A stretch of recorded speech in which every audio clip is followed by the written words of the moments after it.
I have done, I worked over at the College of Engineering, but I actually worked right there back from 2004 to 2006, basically the same position Brittany's in.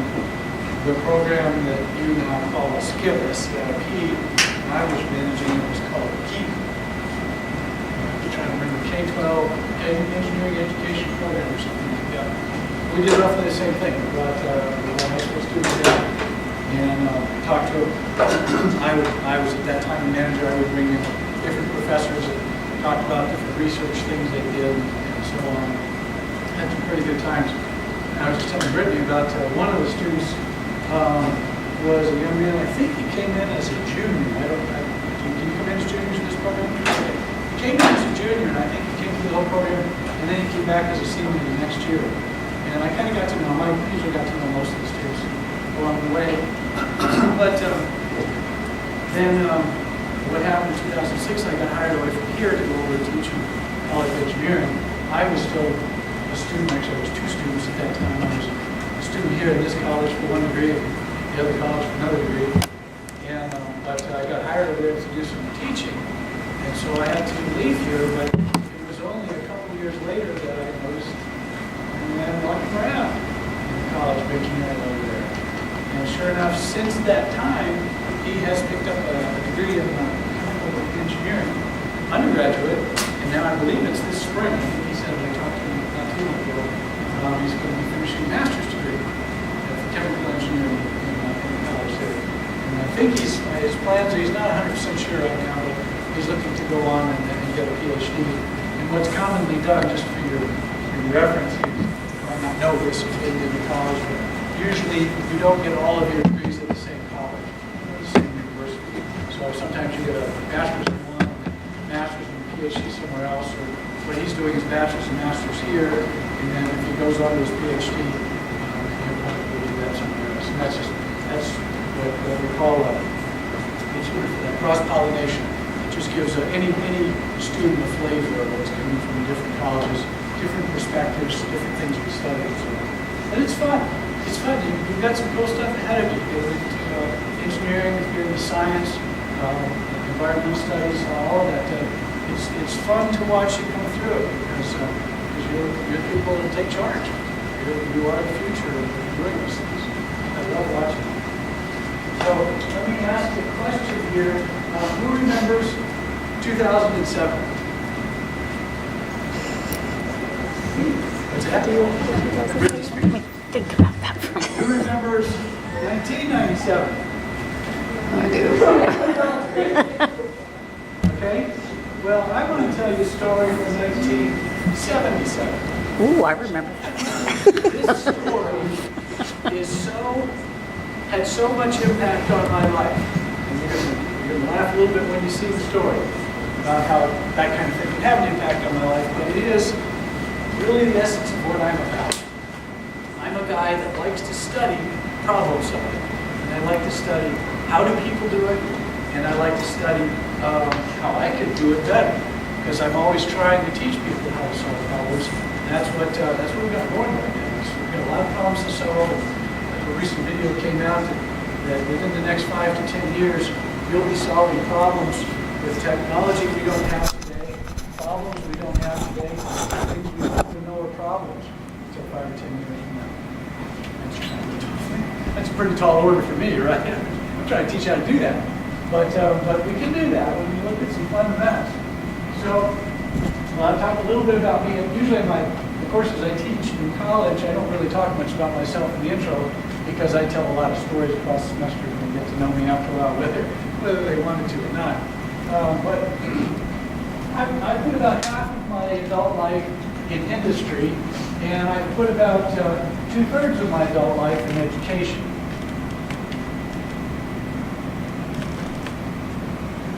Somebody surely wants to argue with me about that. 76. What's that? Doesn't add up to one of that. I was trying to do that on my calculator this afternoon. Neither was something. But let's suppose I tell you that this is absolutely the truth. What would you tell me that you would get out of those two sentences?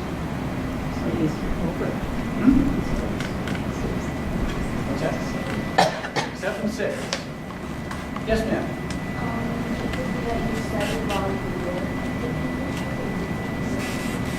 I have certainly studied while I was in industry, but that's not all. Yes, sir. That your career in industry was also a career in education. I have crossed over a lot, still doing it. I'm a guy with a PhD in education, teaching in the College of Engineering. I'm called a bridge, that's one of the fancy terms. But yeah, when in fact the most recent industry job I was hired for, very specifically, they hired me as a technical trainer. Okay? Now, as it turns out, I had just a quick story on that one. This is a real cool company. It's actually about 50 miles south of here. It used to be called Bentley, Nevada when I worked for them. It's GE Power Systems or something like that now. But we had rotor kits. We had little machines that we could spin up to 10,000 RPMs. They'd idle at about 500 RPMs, but we could spin them fast. And we could put masses on them, and we could put them out of balance and all kinds of stuff. And my job was to attach a lot of different pieces of equipment to it. And I would, and then I'd show it up on monitors and show it on software and so on. And I'm doing that as a technical trainer. And then one of the VPs walks in one day and said, because I had it sitting out on the conference table to do some training, and he said, "Who did this?" I did. He goes, "Why are you still here? We need you in the field." So I didn't stop technical training. I did that out in the field as well as inside in the house, in the company, but I also got to and I would land in, for example, Mejillones, Chile. Now I got to tell you, there are no Radio Shacks in Mejillones, Chile. In fact, there ain't not much of anything in Mejillones, Chile. It's a village. It's a tiny little place, but it does have two things. It has a hotel. It's about a 4-story hotel. Has about 12 rooms now, probably about 9 or 10 rooms, and then a restaurant on the top floor. And then almost literally 1 mile down the road, there's a power plant. And that power plant, what I did commonly for the company was I would land at this company. I would go to their income where they pick up their equipment and stuff. And there'd be about $100,000 to $150,000 worth of boxes sitting on the floor. And I would take all those boxes and I would turn them into a cabinet. I would put power controls at the bottom. I'd put slot cards in the middle. I'd put networking at the top. And I would somehow, because it was always different, I would gather information from their equipment using different kinds of communication techniques, gather it on my computer, manage it. I would just kind of get it all set up in a certain way. And then I would put it on the Ethernet or internet, usually by satellite from a lot of different remote places.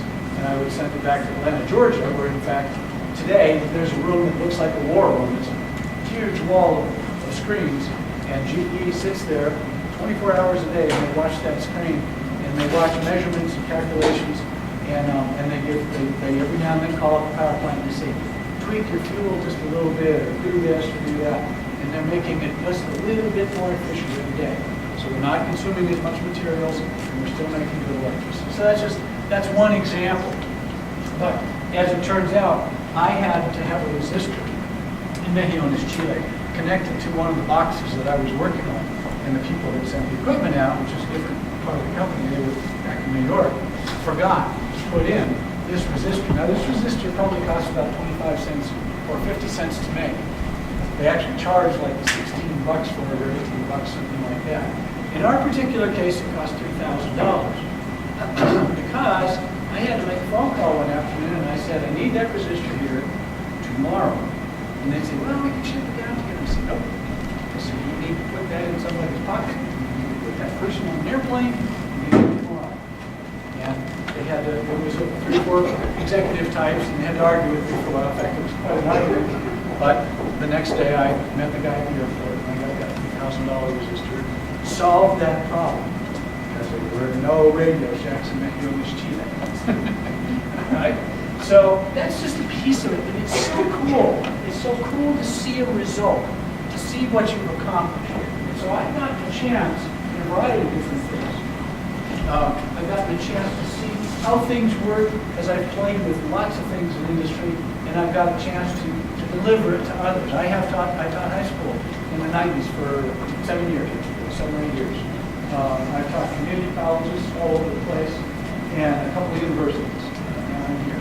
And So just a chance to cross over with all these different things. So the first, and I actually did a couple of other things, but my first real job where I became proficient was fixing cars. Specifically, I worked on Volkswagens, Porsches, and Audis, and I was kind of, like I say, different. I was kind of different even then. They had, and they still do these days, I'm sure they don't call it the same thing, but in those days they called them flat rate mechanics. And a flat rate mechanic was a guy you come in and you pay him an hour and a half for a tune-up.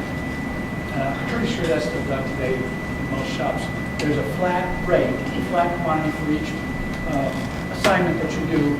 You're going to do a tune-up, you get an hour and a half. Now, if you do it in an hour, you make a little extra money. If you do it in 2 hours, you lose a little bit of money. All right? I was not a flat rate mechanic. I just really wasn't all that ambitious to really try to make a lot of money. I've never been a motivated. What I was, however, was the guy that liked to solve problems nobody else could solve. Okay? And in those days, electronic fuel injection was brand new. Volkswagen was about the only people in regular, most cars that even had it. And so I was solving problems with electronic fuel injection and gas heaters, electronically controlled gas heaters and so on. But I was in my realm. I just loved that stuff. And so that's where I started, really spent some time doing that along the way. And that was the 70s for the most part, and we'll come back to talk about 1977 a little more. But as I got through the 70s, I was actually doing pretty good. I did kind of climb the ranks a little bit, became a service advisor. I got to work directly with people and that and so on. But then I totally on a whim, I went out one Saturday afternoon to see what it felt like to fly an airplane. And next thing you know, I'm training and doing this, that, and the other. And by the early 80s, I was single and multi-engine commercial certified. And more importantly, I became what's called a CFI, certified flight instructor. And I started teaching people how to fly. And in the course of teaching people how to fly, you have to figure out what really, how they're learning. You've got somebody sitting right beside you here in the cockpit. And one of the issues here is that somewhere along the way, your flight instructor is going to get out of the cockpit, leave that person alone to go trundling down the runway on their own.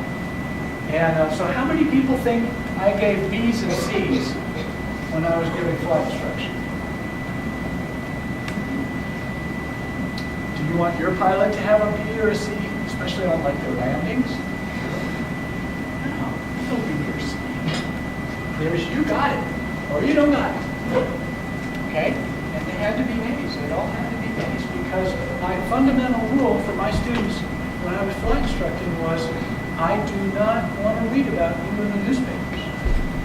And I never did. I always feel good about that. I never did. I had a good friend who I got to read about her, 2 of her students in the same year. And they weren't good news stories. Okay? But I never had to deal with that because I pounded on my students. Solve these problems. Think. Figure out what you're doing. Situational awareness is one of the terms you use. All right, so that got me into flight instruction. Well, I kind of fell in love with teaching a lot. I did about 1,600 or 1,700 of the 2,200 hours of flight time I got was teaching. So I thought, well, you know what I'm going to do? I'm going to go back to college, and I'm going to get a degree. And my degree was physics-teaching.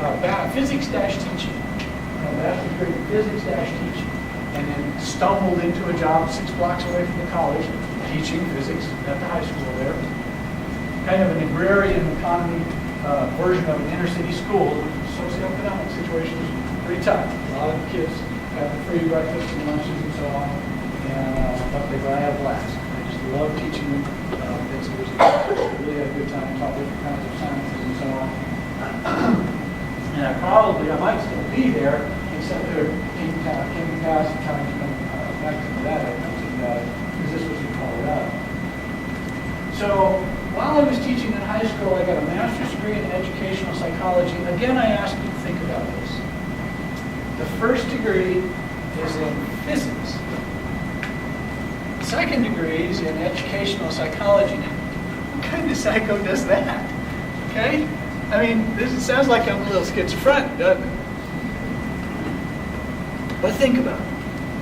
What do they have in common? What does physics and applied psychology have in common? Yes? is about how if I throw this thing in the air, what's going to happen? Why is it going to happen? And if I give it some kind of interaction to an individual, what's going to happen? How's it going to work? How do we interact? Does it happen? So, sure enough, broke the mold a little bit, went on down the road there. And that's when we got, my wife at the time got recruited to come to was a bicycle in Nevada. And we came to a barbecue and had a little sticker on. They said, well, Mr. Leverington, what do you do in this? I'm just a husband. She was the engineer. And she said, well, what can you do? And I said, what would you like me to do? And the next thing you know, I'm getting interviewed to be a technical trainer. Well, that was fun for a while, but it kept itching me. The story I'll tell you in just a moment kept itching. How did people solve problems? So in 2004, with a woman named Sally, she's now retired, invited me to come up here, she announced some grant stuff. I got some funding, and so I came back and started a PhD. Along the way, one of the things that happened was by the time I left Colorado, I was teaching high school by day, community college on Tuesdays and Thursday nights, and university on Monday and Wednesday nights, and all that was programming. I had one class, if you want to call it that, one piece of formal educational program. I had a reputation. People said, hey, he's pretty good at it. And so I could teach it. There were a lot of Colorado reputations back there. I got thinking, maybe I better get a master's degree in computer science while I'm here, while I'm doing this PhD thing. So if I go somewhere else, I can do that. So the real bottom line here is, I'm still not sure what I want to do with the world. And I hope you'll feel that way for a long time. Because you'll keep wanting to look for challenges. Keep wanting to kind of, what can I do? That's kind of cool. I want to try that. All right, play with it. See what's going on. All right, so I got some pictures to show you here. I'm going to give you the best I can out of pictures. Now, this picture is, again, 37 years later. It's not the same vehicle I'll be talking about. But if you see what you think is an issue, just look closely, see if you figure out what's going on. But don't let anybody know you figured it out, or if you have figured something out, if you think you have something. Keep it to yourself for the time being because I want to talk about it. Now, I'll give you this story. It's 1977. I am, in fact, a Volkswagen mechanic, and I would be what you would consider an expert. In other words, I could look at a car, I could look at an engine, I could look at an electrical system. I knew what to do, I could fix it. There's a lot of research on what's called novice and expert. All right? So I would be considered an expert. At that time, they called us mechanics. Nowadays, they're technicians. Okay? But anyway, I'm the expert. Now, my friend Tommy, and he sold me a couple guitars. We played guitars together. I was playing in a band in those days, messing around with music and stuff. And Tommy calls me up. It's probably 8 or 9 o'clock at night one night. I'm sitting home watching TV or whatever. Michael, my car. So I said, well, try this, Tommy. Try that, Tommy. Now you have to understand, and I want to point this out because it's important, the psychological context of this. I'm just a mechanic. He's a college student. In fact, he was a junior. He was a third-year college student, which I thought that made him smart, right? Well, we're all the same, just in different ways, right? But it bugged me. It did bug me, and then I'll talk about that in a little bit. So here we go. Here is the Volkswagen Beetle. All right. When you get started in a diagnostic process, you will do what we call kind of a deductive action, a deductive process. My doctor, if my doctor were to look at you, and she talks about this, she said, I'm gonna see three things. I'm gonna say bone, tissue, or nerve. And then as she examines you or asks you questions or interviews you or whatever, she's gonna say, not bone. And maybe a little bit later on, she's gonna say, not nerve. This is tissue. This is a tissue issue. Right? Okay, so that's deductive by deducing or removing possibilities. That's deductive. Here's the deductive process for this car. This little green light is an oil pressure light. That's the generator light. The oil pressure light tells me that there is a good ground connection as well as voltage to the ignition. And the generator tells me that the generator has voltage to it, and it also has a good ground to it. So I've got a good circuit to the engine. Now this is a kind of a funny one psychologically, because different people think different ways. This is a communication issue. A lot of times you'll say, does the engine crank? And people say, no, it doesn't crank. But then you reach for the key here. Let me see, I think I do this one. Yep, you reach for the key and you turn it. Now, so I'm going to do it differently. I'm not going to say, does it crank? I'm going to say, does it go rrr, rrr, rrr, rrr? Okay? Because that's a little bit better communication, isn't it? And people know what that means instead of saying crank. When I ask it's cranking, I'm not saying does it run. I'm saying, does it turn over? And when you turn the key, it goes rrr, rrr, rrr, rrr. And guess what? Deductively speaking, what does that tell you?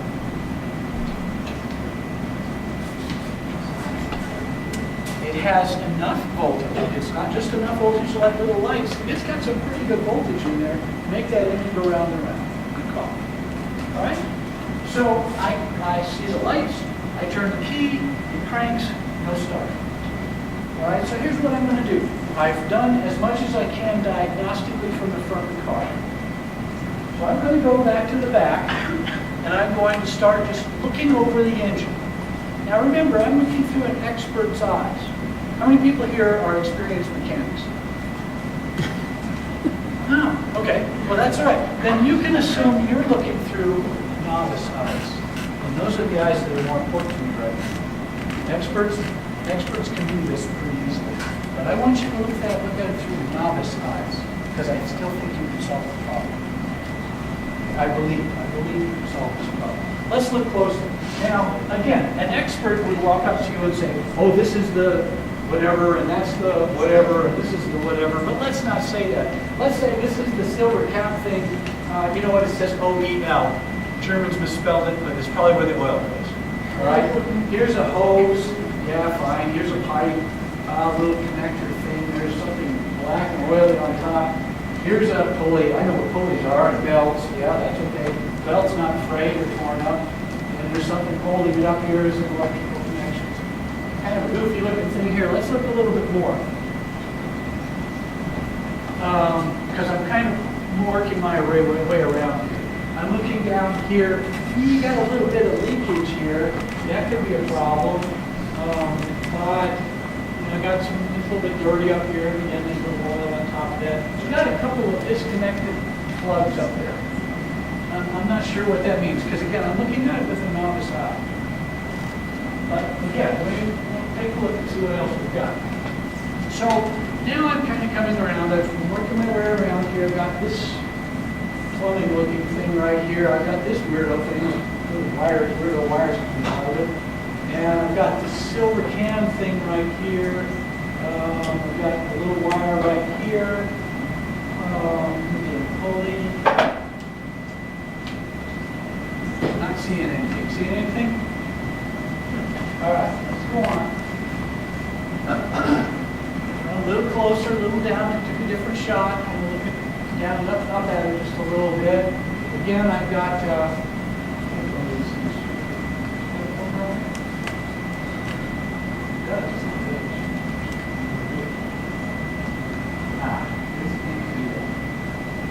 That's not the pointer.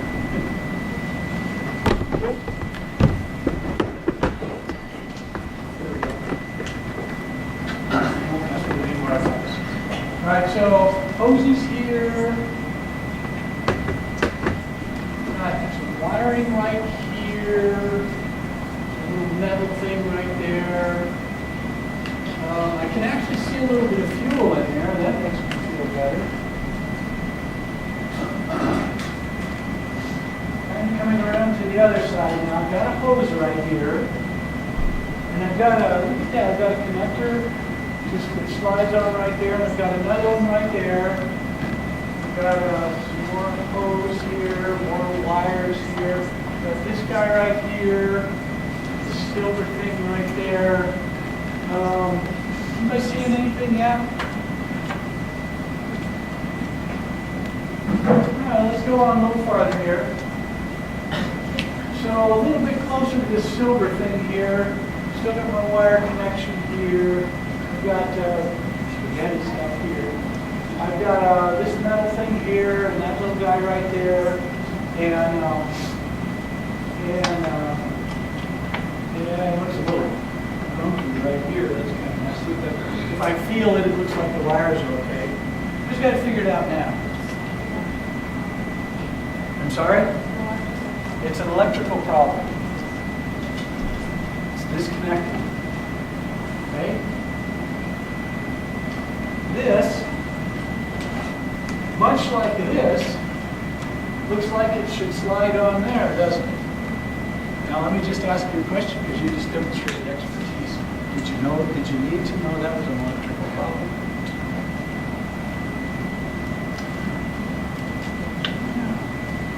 Couldn't you just say, that little thing right there, shouldn't it go on that little thing right there? Couldn't you do that as a novice? Right? Now let me tell you about the real scenario. The real scenario was a much newer car. Tommy was pretty well off. Right? He had a much newer, probably only a year or two old. And the wire in those days came from the distributor was bright green. And it was laying against this black background. I can now tell you it was a fan housing. About that far away from what I can now tell you is the coil. So I've got a bright green wire laying against that black fan housing, that black backdrop. Okay, clean, no oil, no messiness. And when I open the hood, I just go click, open, there's the top. That's how it happened to me, because I at the time was an expert. My question is, why didn't Tommy see that? Excuse me, what? Well, but he did. I knew Tommy. He's a good friend. He probably did look. Yes, sir. Absolutely, he didn't know what he was supposed to. He had no expertise. But I'm asking you now.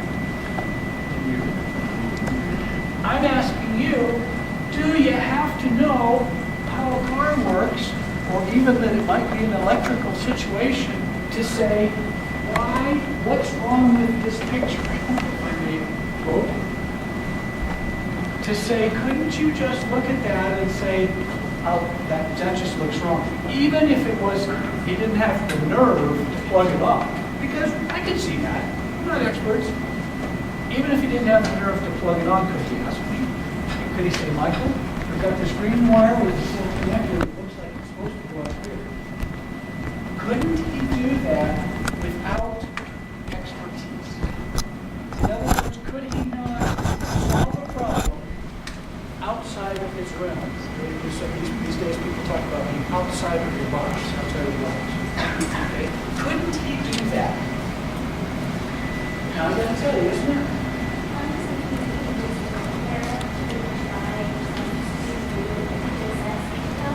I was convenient. It was easy to get me.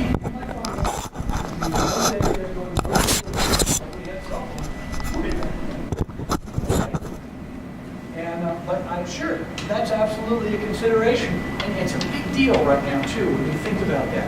What if it's too easy to find someone else or some other way to solve the problem? How's that going to help you learn how to solve the problem? Not so much. Not so much. Okay? If it's too easy to just pull something up online to not really figure out your algebra homework or you know, Pearl Harbor was on or whatever, you saw like on the internet. If you don't take the time and dedicate your time to it, it's an excellent point, then that problem-solving process gets by you. And ladies and gentlemen, I put to you right now, when they hire you, whoever they happen to be, academia, advanced academia, industry, whoever, when they hire you, it won't be because of a certain quantity of knowledge you pack in your brain. It'll be because you can help them solve problems or create new solutions. Okay? Bugged me bad. Okay? I now got 4 degrees thanks to that guy. All right? Let's go on. Here's an interesting problem. This is my office, and it's actually a lot more cluttered now, but it's usually pretty messy. There's my backpack, there's some file folders of doing taxes and stuff.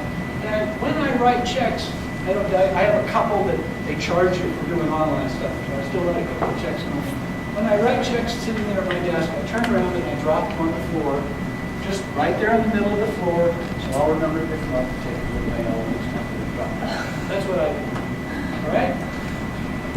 Well, here is the inside of a framework here, of a cage kind of thing. And if you look closely, there's that envelope. Now, I think I measured that to be somewhere in the ballpark of 12 to 14 feet away. All right? Now, I've got a cage framework right here. Let's back up a little bit. The distance is about 14 feet. I want to back up a little bit, show you roughly the same picture. But I also want to show you that there's a way through this little cage thing, a little bit of a step in the way there. And then I want to back up a little bit more. In fact, I'm going to turn from the other direction. I was taking the pictures from here that way before. Now I'm taking it this way so that you can still see the bottom of that. And now you can see the letter has made its way to the middle of that floor. Okay? This is a true story. This is how I got up one morning not too long ago and found this envelope that I had put on the floor moved. Now, I was looking for the culprit. Relocated the envelope about 14 feet to the cage, over the little hump right there, and about another 2 feet inside. Okay, and the other thing to note right here is the corral base right here, about 6 inches. Okay? There's the envelope. And there's a little bit of evidence right here that I know who did this. Because a couple of the corners are chewed. Little tiny mouth bites. All right? Here's the goal. Okay? It's my little boy, Kiwi. All right? Now, Kiwi, sitting up, is about, probably about 9 inches. 9 inches tall, sitting up.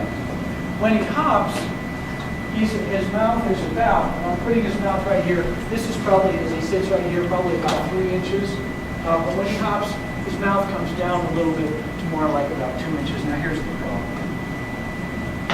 If I hold that envelope, and I did my best to try to get the scaling right here, if his mouth is roughly right here when he hops, how did he get that envelope across the floor and into his little corral? Because here's the problem. You notice how his mouth is. His mouth is kind of actually under his chin. His nose comes down, the mouth is down under here.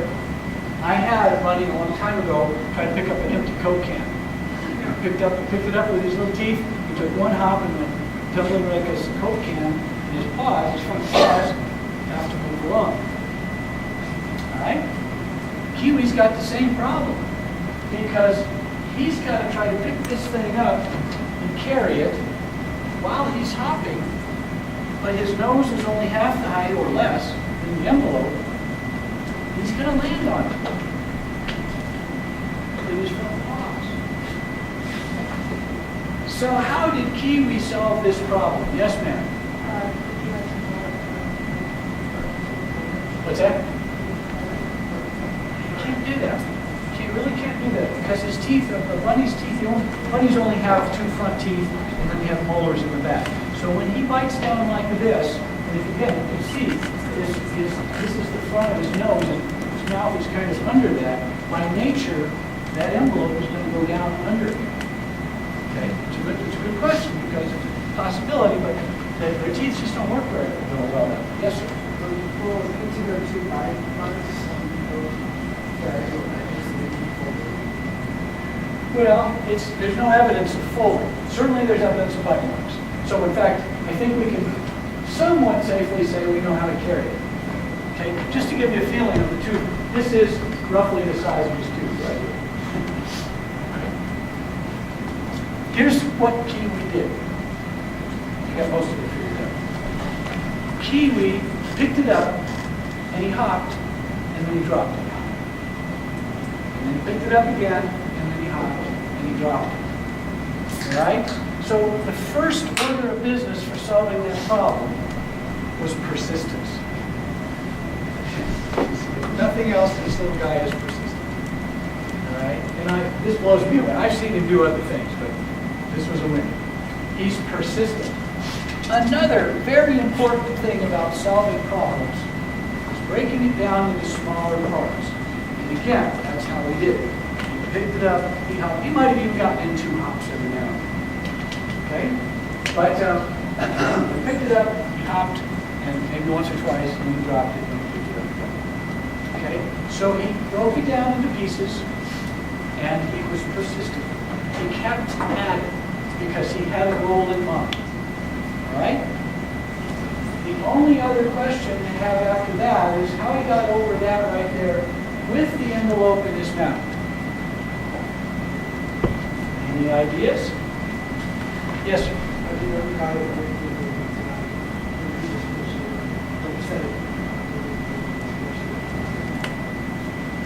Possibility. Yes, sir. You could have put it in a jingle and then got on the other side and been onto it and wrapped it back with it. Okay, lean it up against one side, then pick it up from the other side and pull it in. How else? Well, what's that?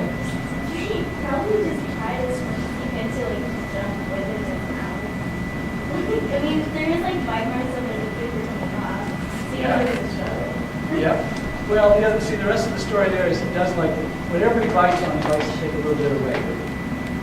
Bunnies can actually process paper, cellulose. And so he always likes to bite off a little bit of it for himself before he leaves. The answer to the question here is, I really don't know. I don't know how he got that over that bar. If he was really smart enough to move it up against there, go to the other side and pick it up, he is my hero. But I don't know. Next one, Band-Aids? What about Band-Aids for? Anybody ever here use a Band-Aid? Band-Aid? Yeah, hopefully all of you. You can't be kids if you don't use that. All right? What do you like about this Band-Aid right here? What's that?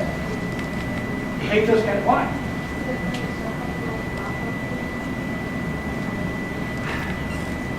Yeah, you know, this is one of those kind of Band-Aid wrappers that I go to one side and I go to the other side. You go to the other side, and then finally I just rip it and pull out the Band-Aid. All right? But what's the message there? Wouldn't it be cooler if you had a Band-Aid like this one right here? Right? Okay? Now, here's what's going to happen. I'm going to follow this little arrow right here. It's not hard to follow. I'm going to come up right here, and I'm going to succeed. I'm going to get that Band-Aid open without having to shred it, because I know there's where that's at. This is called efficacy. You ever heard that term? Efficacy or self-efficacy? It's called efficacy. And in other words, what it means is you believe that you're going to accomplish something. If you're trying to go, and I'm going to punch a button on here and hope I don't lose it again. If you don't know or believe where you're going to go, I believe this is on the end, that's at the end of the text. I believe that's where that, I'm going to get this thing over. If I have that kind of efficacy, it's going to happen. I'm going to get it done. But in this case, you don't have that. So in this case, I do. Now, how are you going to take that back to calculus class? All right, here's the deal. Those calculus problems at the end of your textbook, they've been solved by 10,000 people, maybe 100,000, depends on the book. All right? Shouldn't that be enough efficacy for you to say, I can do this? 100,000 other people have done it. I can do this. There's an end in sight. I can get there. Okay? So, we're holding upside. This has been a favorite of mine for several years, too. I finally got to, I really was happy to do this presentation because I got to put together some stuff, especially the Volkswagen, to really want to put this kind of stuff together. All right? So, there's a good chance to compare things. All right, anybody here know how to make a peanut butter jelly sandwich? Okay? Could you explain to somebody who has never made a peanut butter and jelly sandwich, never even seen a jar of jelly, or peanut butter, or bread, could you explain to them exactly how to make a peanut butter and jelly sandwich? With a lot of details. You saying no? No? Oh, okay. Well, if you don't know, then that, you have to work on the yes ma'am. But what if it not work because everyone makes their sandwiches differently? Well, let's just assume it's the old standby. Bread, jelly, bread, peanut butter, put them together. All right? Simple and clean. Mine are a little different than that too. But let's just keep it clean. Let's just say that's how they do that. So who could explain to somebody who's never seen a peanut butter and jelly sandwich before how to put it together? Who could do that? Just a couple of you, huh? No? You know what? You gotta prove that. From now on, anybody ever asks you, you ever written a program, tell them, yeah, you bet I wrote a program. What's a program? A specific set of instructions. Who's saying that? Go for it. A specific set of instructions that tells an object or a computer or a person or anything how to do a specific task. Exactly. Okay? I like that one. I'd probably tweak it just a little bit more. What's a program? Who else has some input on it?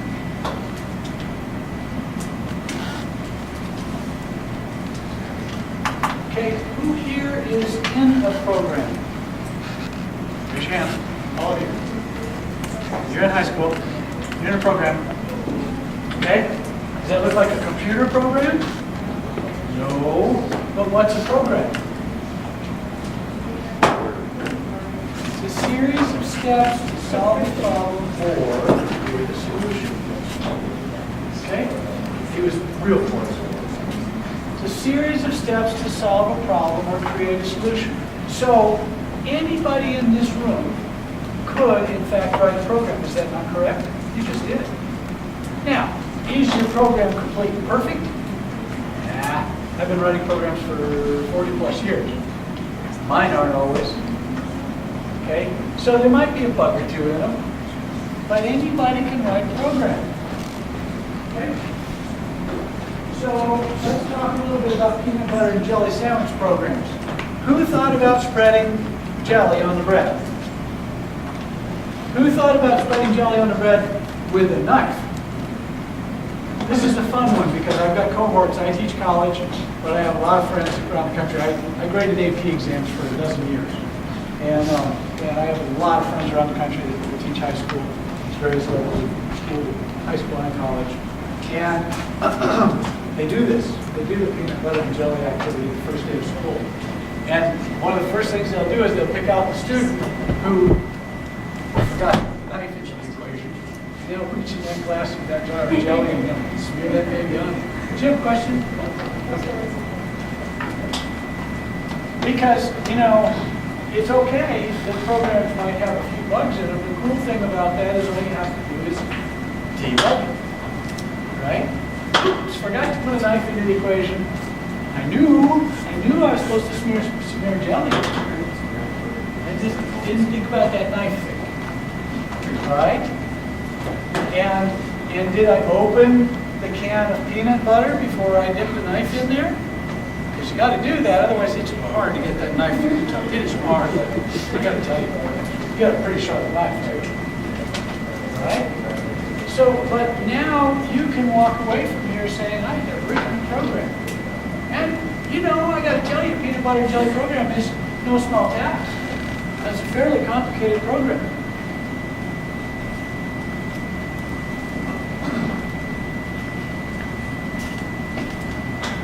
Who would know how to write a program that calculates the pressure in a vessel if you know the amount of material in, the temperature in, and the volume of the vessel? There's an alternative to this question that's easy to ask. Who's taking chemistry? Who knows the ideal gas law? Okay? PV equals nRT. All you have to do is pull the P over to one side. Here, when I need pressure, I'll pull the V over to one side, and I'll get my P on the left side, and I'll have P is equal to nRT over V. That's easy, and it's called an algorithm. You call it an equation. We call it an algorithm. And in fact, we call that a program. All right? Here's the important thing about writing a program for doing this kind of calculation. It's like I keep turning every time she tries to. No, you're fine. Didn't mean to. I just wasn't. Here's the problem, and here's the problem that my students commonly have. I have three things to accomplish. I need to get the input from the user. In other words, I need to find out what the amount of material is, the temperature, and the volume are. I've got to know those things, because if you don't know those, you can't put them in the equation, can you? All right? Then I've got to, somewhere along the way, run the equation, right? And then I can show an answer, right? But now, would it work if I went ahead and did the calculation first, and then showed the answer, and then got the input from, these values from the user? How would that work out? Would that work okay? Do the calculation first, then show the answer, then get the input values. She's thinking. No? If I don't know the input values, how can I do the calculations? Right? Yes, sir. You can use variables, but if they don't have in them what I needed to calculate, then I won't get it done. So this is called sequencing in a program, in a problem-solving process. All right? I got so much to do tonight that I've only got about 3 or 4 minutes left to do it. But it's called sequencing. All right? And it's critical that you get that in the right order. But once again, how are you going to start? Who's driving now? About half of you. All right? Most people will be driving sooner or later. I've still got friends that don't drive. It kind of blows me away because I always just thought driving was the coolest thing. All right? Now I've got 40 and 50-year-old friends that don't drive. Never got around to it. Big city people, they live downtown, they don't even own a car. If they need to go someplace, they go bus, train, taxi, whatever. But I love driving. I love driving. So how about driving? Does the sequence matter for starting the car? Okay. Should you open the door before you get in the seat? Hurts if you do it the other way. It just hurts. Okay. Should you turn the key before you put your foot on the brake? Some cars won't even let you start the car if you do that. Right? They certainly won't let you put it in gear. Right? Yeah, some cars will let you, some won't. Okay? But should you? Yes. For safety reasons, it's not a bad idea, especially if you've got a stick shift. Anybody here got a stick shift? There you go. Right? Yeah. That's I grew up with stick shift and lived with them for years. But I kind of like the automatic now. Mostly because I learned about a thing called traffic. Stick shift takes the fun out of being in traffic. But it is sequence. In your peanut butter and jelly program, you had to open the jar, take the knife in your hand, put it in the peanut butter, scoop some out, smear it on the bread. If you needed more, lather, rinse, repeat. You know, that's terrible. Talk about the worst programming experiment on the planet. In my business, we call it an infinite loop. You have on the bottoms of most of your bottles of shampoo, it says lather, rinse, repeat. When do you stop? When do you stop? That stinks. You could burn off a whole life washing your hair. Right? That's an infinite loop. In our business, we call that an infinite loop. You can't write a program like that, or it'll just sit there and never get you any answers. Okay? Bottom line. For those of you who don't remember 1977, okay, there might be a couple of you here. Right? For those of you that don't remember 1977, a couple of messages. One is, if something itches, scratch it. All right? This has been itching me for 40-something years, and I'm still scratching. All right? I want to know. I gots to know. If you remember, what's the name? Dirty Harry with the show. Gots to know. All right? So if it itches, scratch it, go for it. Because you're going to be working a long time in your life. We all are. All right? You really need to be doing something you're having fun with. All right? And so scratch that itch. Do the things that are fun to do. All right? And the other thing is, again, I repeat myself from what I said when I started out. They're not going to hire you because you can memorize pi to 100 digits. Not going to hire you for that. They're going to hire you because you know what pi does and how it works and where it came from. They're going to hire you because you know how to think about things. I give this advice to my one more quick thing. I give this advice, and it just turns out it happened just a couple months ago. To my high school, to my 400 level students. I teach a 400 and 600 level graduate class. My 400 level students, these are students who are about to go out in what some people call the real world. They're just kidding. But they're about to go out, and I said, you know what's going to happen in your interview? If your interviews are any good at all, they're going to ask you a few warm-up questions. Say, well, how do you do this calculation? How do you do that little program? Then if they're any good as interviewers, they're going to ask you a question right here, just a little bit above your head. A question they're pretty sure you don't know the answer to. And then they're going to watch you. Okay? Now, if you shrivel up, crawl in the corner, they're going to say, well, maybe not.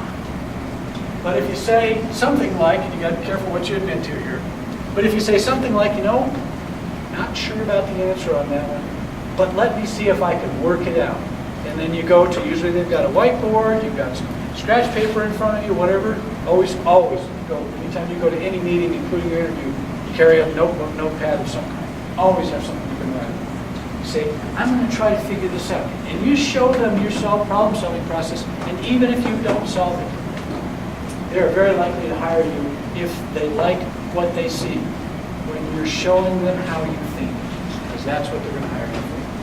And I love that, because it's what I've been doing all my life.